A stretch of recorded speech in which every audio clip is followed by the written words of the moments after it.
In this video, you'll get a chance to solve a problem involving this equation on your own, able to see how you do and see if you know how to do it. So, imagine that there's a river, and the river has a slight current flowing downstream, and someone decides to organize a boat race. So all the boats are lined up at the starting line, and they're supposed to row to a finish line 10 meters farther down the course. But one of the boat racers gets distracted and doesn't start until a bit after the starting, and by that time he's already drifted 5 meters down the course and is traveling with some speed in some direction. We don't know what. We do know that he accelerates at 2 meters per second squared, and we know that it takes him 5 seconds to complete the race. So see if you can find out what his original velocity is.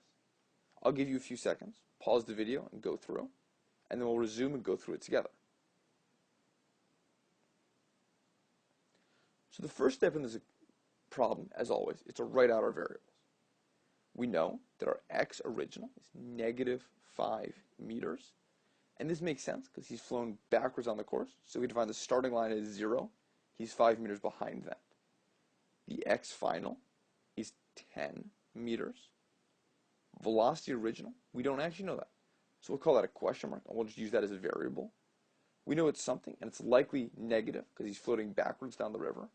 But we'll have to see exactly what it is at the end of the problem.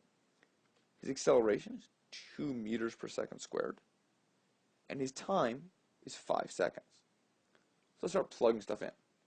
X is 10 meters, so 10 meters equals negative 5 meters plus V naught times 5 seconds plus 1/2 times 2 meters per second squared times 25 seconds squared.